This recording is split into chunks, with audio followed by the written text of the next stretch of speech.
ଚିନ୍ତା କରାଯାଏ। ତୁ ମୋ କଥା ମନେ ପକେଇ ଆଖିରେ ଲୁହ ବାଡ଼େଇବୁ, ମୁଁ କଣ ସହିପାରିବି?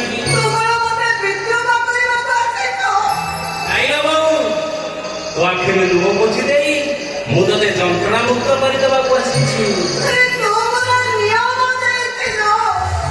ମା ହେଇ ତୁ ଯେତେବେଳେ ତୋ ନିୟମକୁ ରକ୍ଷା କରିପାରିଲୁନି, ମୁଁ କଣ ପୁଅ ହେଇ ସେ ନିୟମକୁ ରକ୍ଷା କରିଥାନ୍ତି?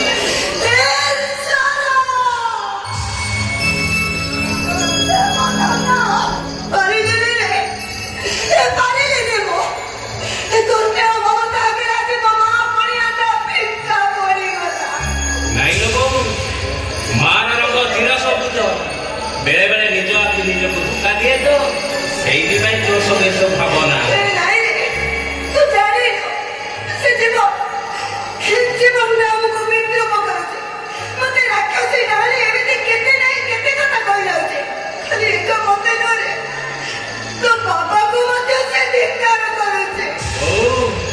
ଜୀବନଟା ପିଲା ଲୋକ, ତାର କଣ ବୁଦ୍ଧି ସୁଦ୍ଧି ହେଲାଣି? ତା ଛଡା ସିଏ ମତେ ବହୁତ ଭଲ ପାଏ ତ, ସେଇଥିପାଇଁ।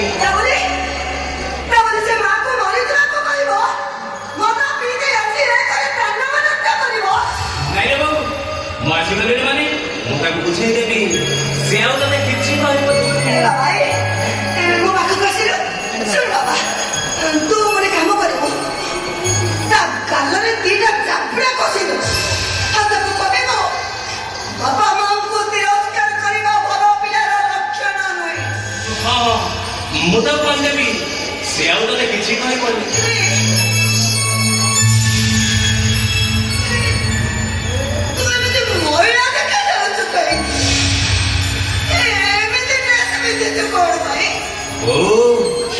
କର୍ମ ନେଇ ପୋଷାକ, ଏଠି କମ୍ପାନୀ ଚଳାଉଥିଲି, ନାମୀ ଦାମୀ ଡ୍ରେସ ପିନ୍ଧୁଥିଲି, ହେଲେ ମୁଁ ତ ରାସ୍ତା କଡ଼ର ଭିକାରୀ।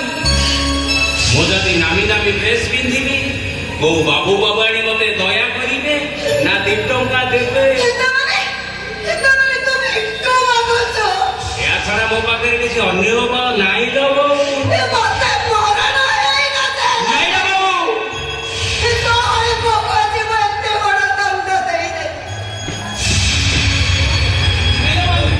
ସେମିତି କହନି, ତୁ ମରିଗଲେ ମୁଁ କଣ ଆଉ ଗୋଟେ ବୋଉ ପାଇବି?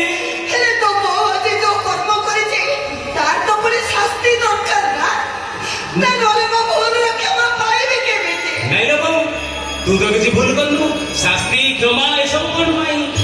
ମୋ ଭୁଲଟା ତୋ ଆଖିକି ଦେଖାଯାଉନି, ସେଇଟା ହଉଛି ତୋର ମହାନତା। ହେଲେ ତୋ ବୋଉଟା ଆଉ ମହାନତା ନାହିଁ ନା। ଏ ବାବା, ମୋ ପାଖକୁ ଆସିଲ, ତତେ ଯେତେବେଳେ ଯାହା କରିଛି, ଯାହା ମାଗିଛି, ତୁ ମୋ କଥା ରଖିଛୁ।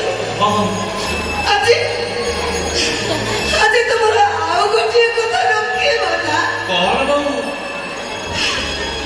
ମୋ କାନକୁ ଧରି ମୋ ଗାଲରେ ଗୋଟେ ଚାପୁଡା ବସେଇ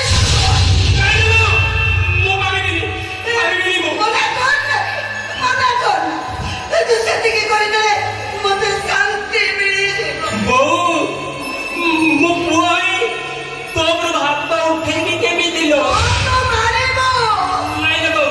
ଦୁଷ୍ଟ ଲୋକମାନଙ୍କୁ ଶାସନ କରିବା ଦରକାର। ଆଜି ତ ବହୁତ ଦୁଷ୍ଟ କାମ କରିଛି, ତୁ ମତେ ଶାସନ କରେ ବାବା। ନା ତା ନହେଲେ ଦେଖିବୁ ମୁଁ ରାଣ ପକେଇବି। ପ୍ରାଣ ପକେଇବା ଦରକାର ନାହିଁ, ମୁଁ ତତେ ଶାସନ କରିବି। ହେଲେ ବୋଉ, ରାଗରେ ନୁହେଁ ଲୋ, ମୁଁ ଅଭିମାନରେ ଶାସନ କରିବି। ତାହେଲେ ତୋ ମୋ ଗାଲ ଜୋର କରି ମୋ ଗାଲକୁ ଗୋଟେ ଚାପୁଡା ମାରେ। ଆରେ ମାରେ।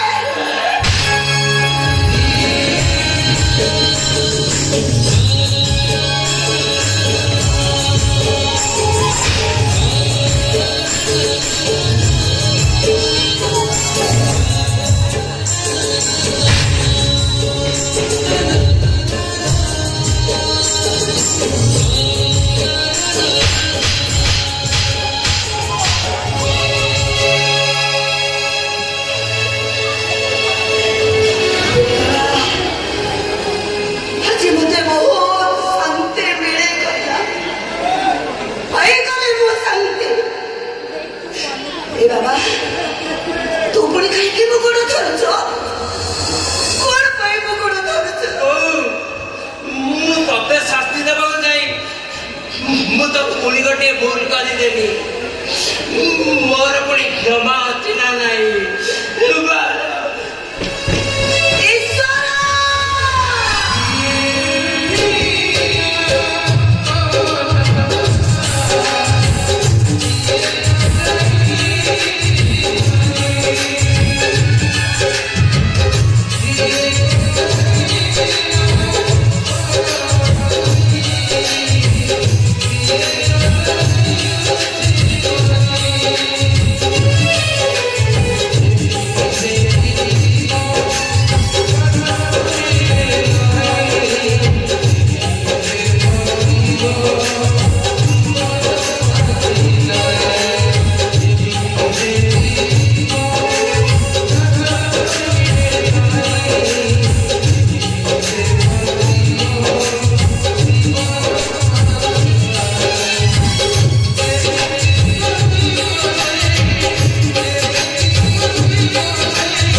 ମୁଁ ବାଇରେ ଖେଳ